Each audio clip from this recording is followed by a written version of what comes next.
All right. Well, welcome to the Wealthy Ironworker podcast, episode number 1.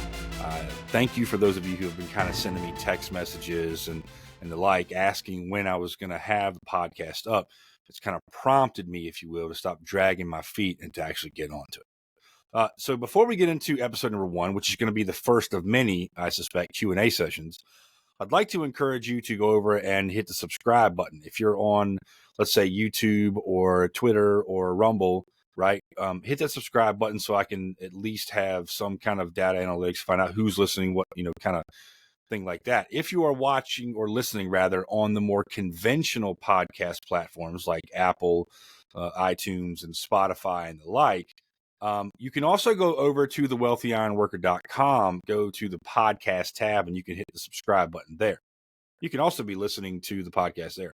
The reason for this is because the primary way that I delve in communication from here is going to be usually through email. We are actively considering a newsletter going forward, but we're not there yet. And when articles are dropped and the like, they are usually communicated through email. So I would like for you to get used to being over at thewealthyironworker.com so that I can disseminate and get the information out to everybody out that way. Okay. All right. So let's dive into this episode here. This episode, what I really want to do here is kind of lay out the groundwork, kind of like what you can expect from me, right, as the podcast host, and what you can expect going forward. In addition to, the clear content that's on the website, right? And so what we're going to do today is answer some questions that I believe that you probably have, right, as the listener, as the podcast consumer, that I hope will answer some questions and then bring you back, right, for some more. Questions like number 1, which we'll just dive right into, which is why a podcast? This is a natural question, and rightly so. The website was started back in 2018. It's been up for a while now, of course. It's almost 6 years old. And, with thousands upon thousands of views and articles that are on Google's first page, right, when you Google stuff and the like, you go, okay, well, I've been helping a lot of different people, having a lot of conversations and whatnot with the podcast. But I've had multiple people in the past probably couple years who have asked me questions like, are you interested or willing to start a podcast? I've talked to PhD candidates who are searching, like the stigma against the trades and the, things like that, who would say things like, have you considered a podcast? Because you're going to greatly increase the number of people that you talk to. Likewise, they would say things like, we don't reside in the trades, but you do. And you have a way of saying things that people can understand and listen to you. I've heard that multiple times from other people. And I fully realize, right, that from a website perspective, there's lots of good articles, a lot of good content, but not everybody is going to go over to a website, look at an article, read it, digest it, and think on it. Far more are the people who are going to download a podcast or stream a podcast when they're driving to work, when they're coming home from work, maybe they're cutting grass, right? Or whatever, other tasks that they might be doing during the daytime, that they're going to sit here and consume a podcast. And so the podcast seems to be a natural progression, a natural extension of the website. Fun fact is that when you actually go out and start a podcast, a lot of your platforms, whether it's Buzzsprout, or Podbean or the like, most of them will create a website for you.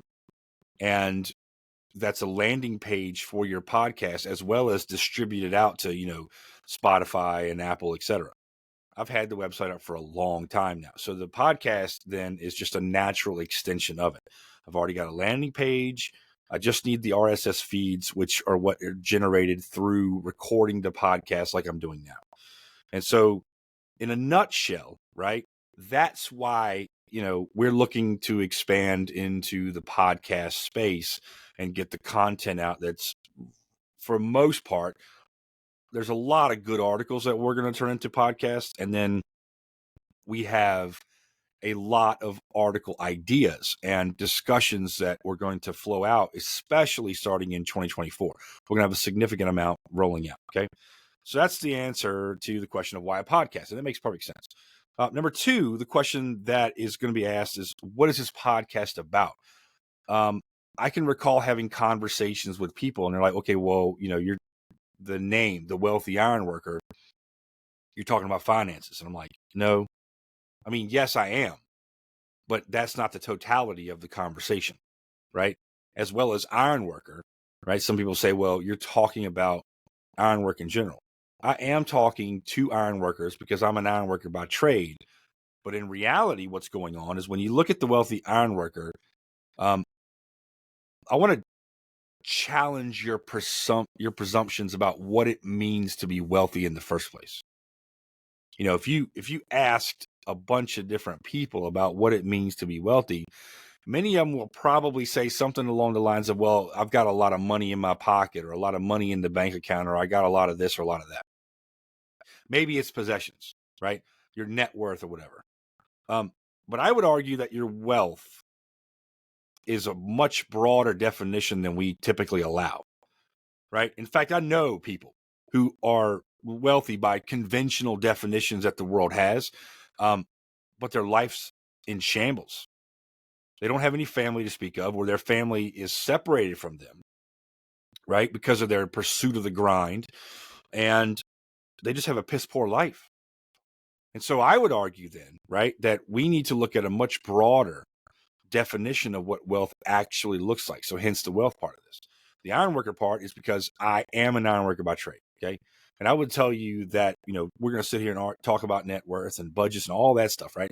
But let's talk about the things that really matter, the things that people on their deathbed remember, right? No one ever said, well, I wish I'd have worked more, or I wish I, would have put in some more grind to make my name significant. Most everybody says, I wish I'd have spent more time with my family, or I wish I wouldn't have wasted time, which time is also a subject that I like to talk about, right? And I don't want to steal too much from future podcast episodes, but time is a significant topic to talk about. It is, bar none, the most valuable asset you have. And I would say that how you invest it, how you spend it, how you use it can also point in a large way to you and say, well, you might be a wealthy individual if you're intentional about spending time with your family, intentional about spending time with your spouse, your kids, etc. So we need to expand that definition. I am an ironworker by trade, but I've got some friends in various trades. My brother's a pipe fitter, and my youngest brother is a high voltage lineman. So we have trades running through and through. And so I want to have a conversation about all of them, right? Which is a nice segue into question number 3, which is, who is this podcast for? Now, this is where I'm going to plant my flag a little bit, and we're going to have a conversation about this. Now, on the surface of it, you would think, okay, well, this podcast episode is going to be for those in the trades. And you would be right. But you would be short-sighted to think that that's only who it's for. Just like an iceberg only shows a little bit above the water, that's the reality when it comes to who this podcast is for. The natural assumption is, oh, it's for iron workers, or, oh, it's for the skilled trades.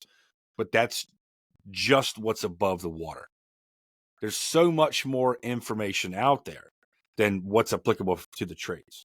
Now, the aim, right? I don't want to say shtick, but the aim, the perception is, I'm looking at a lot of things with either from a trade's perspective or how they affect the trades. But the totality of what we talk about is far broader than the skilled trades in general. Like those individuals who may be contemplating a new career. With the technological advances in today's, age, we're seeing, for a lack of better term, we're seeing some industries that are just dying out, right? Or we're seeing the increase in AI where people didn't see it 10 years ago. I can think of an article earlier this year that was outlining the number of people who were getting laid off in the tech industry. 15 years ago, everybody was talking about how computers were the future, internet was the future. And indeed, there is a whole industry of making money online that was not there 20 years ago. But all these big tech companies in Silicon Valley were laying people off, like by the thousands. Well, maybe those individuals are looking for a new career, right? Well, maybe a podcast is for you. This podcast here, for those of you who are looking for a new career, right? I'm here to sell the abundance of opportunity that is the trades and all of the additional wealth that it brings with it, like job satisfaction. Maybe you make $300,000, $400,000 a year.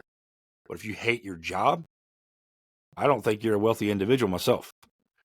So those of you who are contemplating new careers, yeah, this is for you. Families or relatives, and you've got some younger people in your family. For probably about 20 years now, at least 20 years for sure, well-intentioned parents who have not done their homework and have not helped their kids navigate through the sea of opportunity. What you've really done is kind of hemmed your kids in, because by and large, from a societal perspective, they've been telling them, you got to go to college to get a good job. I mean, I heard it when I was coming through education, when I was coming through government education, K to 12. That's what I heard. You got to go to college to get a good job. So you've been telling people this. You've been spitting this empty rhetoric, this polemic out that you've got to go to college. And we ask the wrong questions and we guide them the wrong way.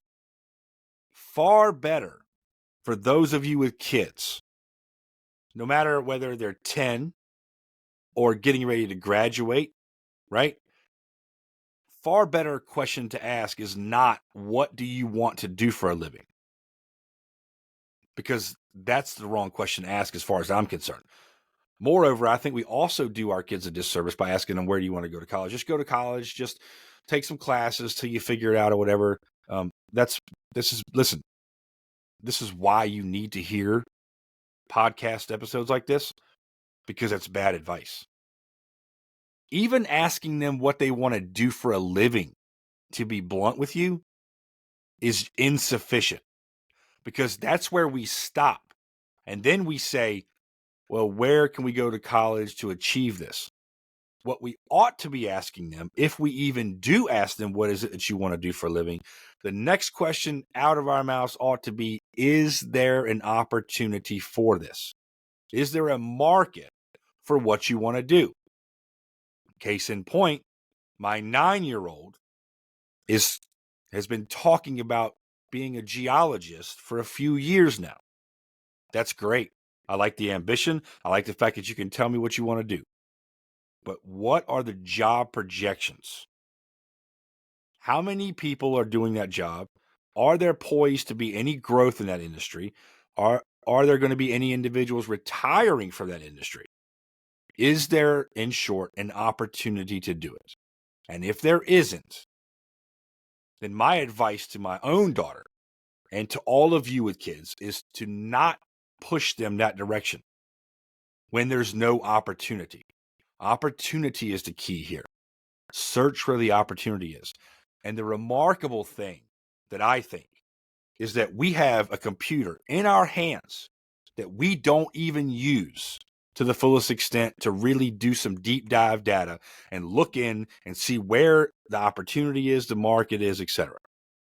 So if you have kids, I can assure you this podcast and various episodes are for you. If you are an educator, I really want to plant my flag here. For at least 40 years, 4 whole decades, educators have been complicit in taking people off of the mandatory education, which is K to 12, taking them off of that conveyor belt and automatically assuming that you need to go to college to get a good job. And I'm going to take you off of this conveyor belt and I'm going to put you on the higher education conveyor belt and then say, where do you want to go to college? And then what do you want to do? With no forethought about what kind of opportunity is out there. Now, maybe some are doing it because, they came up through college and they think, well, because that's the way that I came through, that this is the way that you need to go through. Right. And, for a lack of better term, a lot of times, those of us in the trades, where we have got a great opportunity, we do ourselves a disservice in selling what we've got. As a matter of fact, episode number 2, we're going to do a dive into the stigma that the trades have unfairly been, smeared with. But educators in general, especially guidance counselors, right? Or to be blunt, any educator who has any kind of influence over those within their realm of influence will sit here and seek to put people on a higher educational trajectory.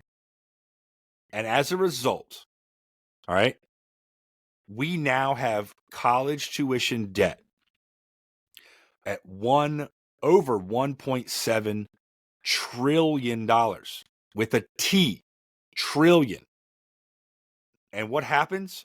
Many of those young people who were told, all right, well, what is it that you want to study? What is it you want to do? They go and study something that has absolutely no real market value. And now they have to pay all of this tuition back. What's worse is they get out into the job market or real world and have no real world experience, and they have no idea what it is they want to do for a living. But now they've got $80, $90, $100,000 of debt to pay back that you cannot claim bankruptcy on. Would it not be better for parents to help their kids deep dive the data and find out what opportunity is out there, and then have it reinforced by the guidance counselors?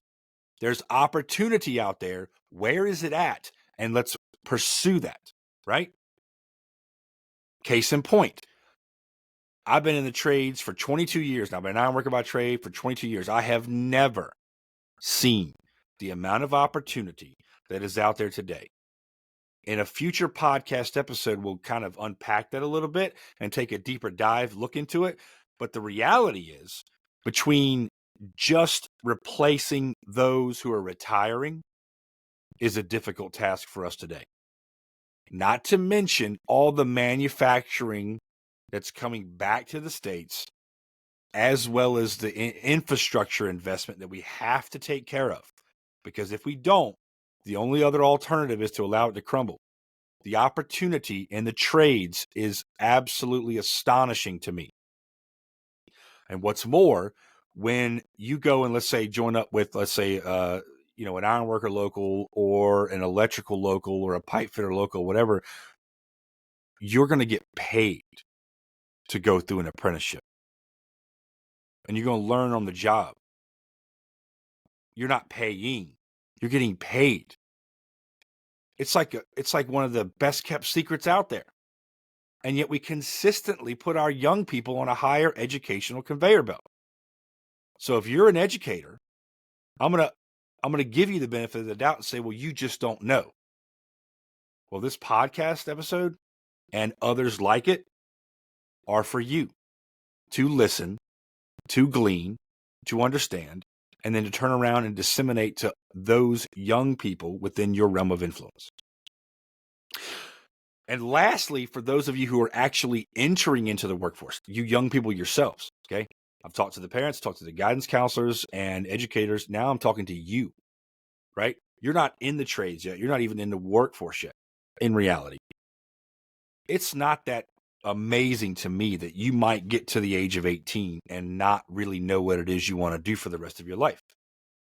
I mean, you probably got 50 years to work.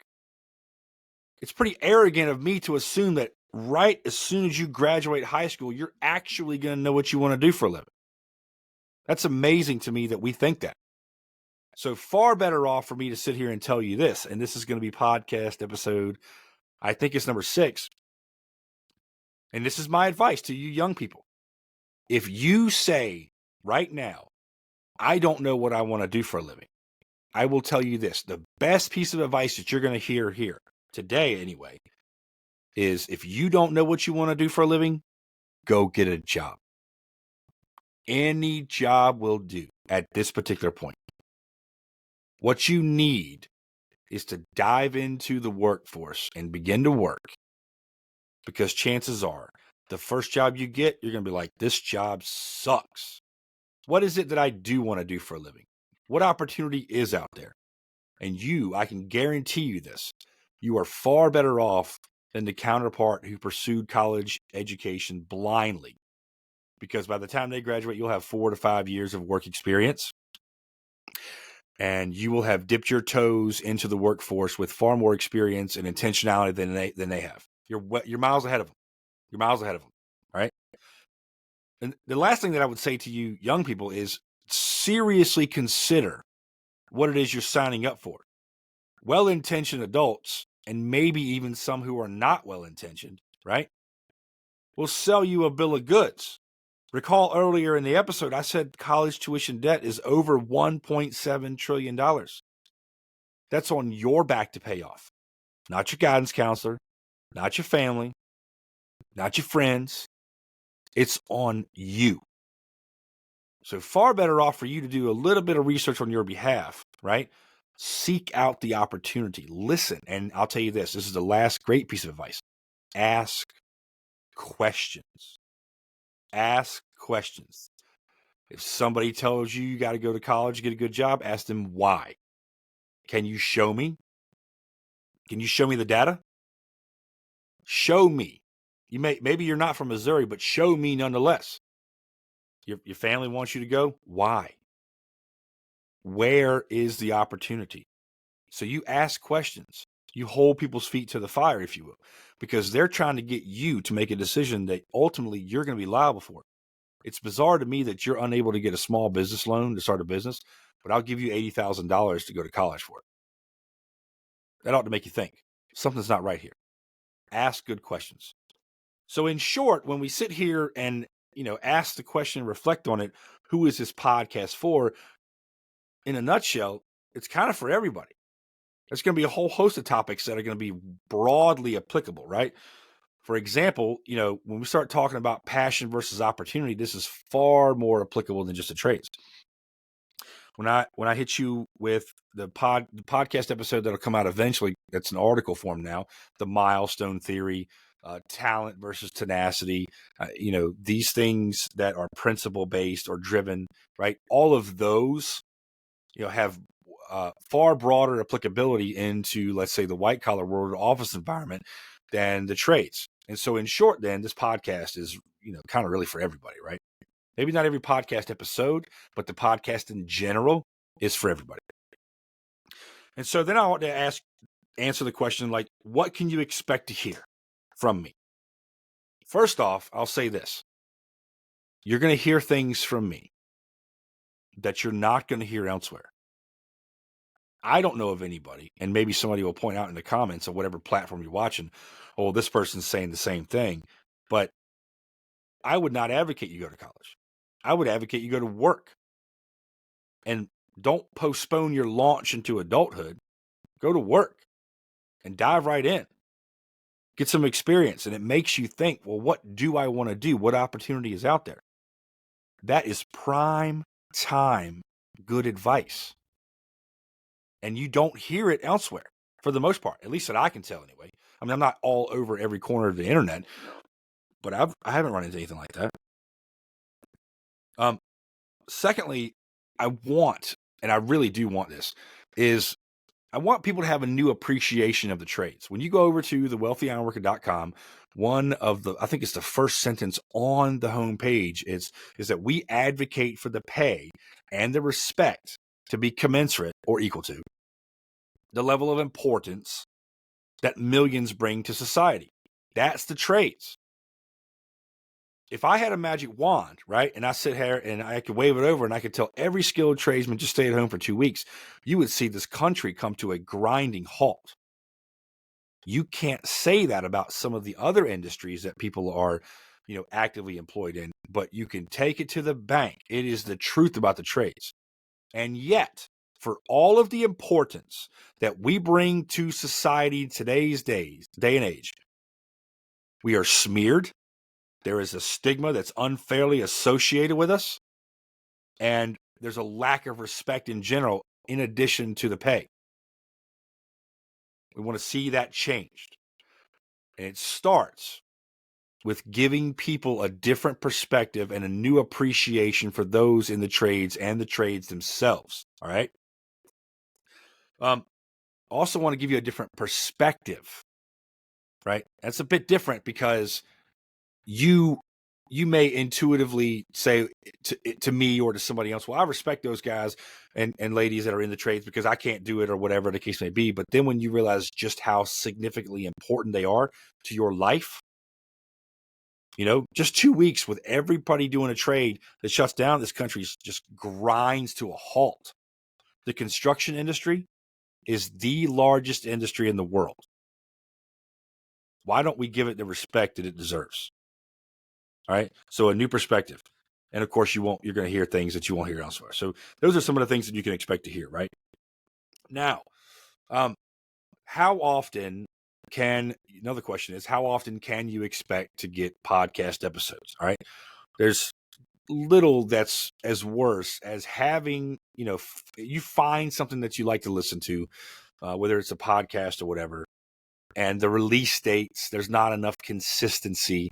You go months without podcast episodes or whatever. That's not the intent. So you can expect a new podcast episode at least once a week. One of the things that has taken this brand so long to build up is because we wanted to make sure that the website was releasing content on a consistent basis. And once that level of consistency got down, we would talk about it and spread it. Up until the point that we're at today, it's all grown organically. It's all through keeping my nose to the grind and writing and researching and dropping good articles and dropping good content.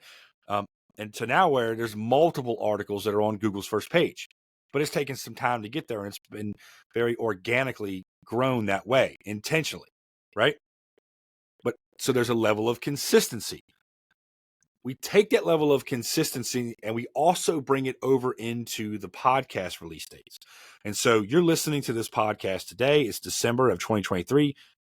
Next week of this release date, you can expect another podcast episode and another one and another one. And so all of these podcast episodes, they're going to be on a weekly basis because I don't want to be inconsistent and lose an audience. I'm trying to gain one, right? I'm trying to gain awareness, trying to gain an audience, trying to build a brand. And you can't do that to the maximum level that you should be able to is if you're inconsistent with the content. Now, before I sat down with this podcast and decided, okay, let's pull the plug on this, I sat down and wrote out a whole sheet, front and back, of topic articles and ideas that can be turned into podcast episodes, people I want to have on eventually, etc. And I was front and back a whole sheet of paper before I was, off the top of my head, not really thinking about it. I've got more than enough ideas and content to deliver all of that and more. Okay. So there's going to be a level of consistency here. Likewise, you can also catch this podcast on your more conventional ones, whether it's Apple, iTunes, or it's Spotify, or it's iHeart or Google, whatever it is that they happen to push it out on. You can listen to me there. Or what you can do, right, is you are going to be able to go to the website and listen, and you're also going to be able to go over to like YouTube, Twitter, and Rumble because those are the more video-centric feeds that I plan on posting. Okay, so that's it. Lastly, I want to say this: if you are here, right, and you've got an idea, you got a question or whatever, the best way is not going to be through comments on the various social media platforms. The best way is to go over to the website and hit the contact button. You go to the contact page, you fill it all in, you fire it off. I plan on doing far more Q&As as the questions come in, but they might get lost in the shuffle of comments. So my recommendation to you then is to go over to the website, fill it in on the contact page, and send it that way. It's the best way to get involved. And to wrap this whole thing up, right, I go ahead and say, make sure you hit the subscribe button and support. Like, I know that there are people who need to hear this content. Maybe you're one of them. Maybe you have family members. Maybe you know other people who need to hear this content. Well, if they do, then show me some love and support and hit the subscribe button so that we can get it out there to them, because people do need to hear this. It's amazing to me that, again, we got a computer in our hands and we don't use it as efficiently as we should. We use it for entertainment and not educational purposes. Help us change that going forward, okay? Thanks for tuning in to the Wealthy Ironworker podcast, episode number 1. Come back for more. We got some good episodes lined up. See you later.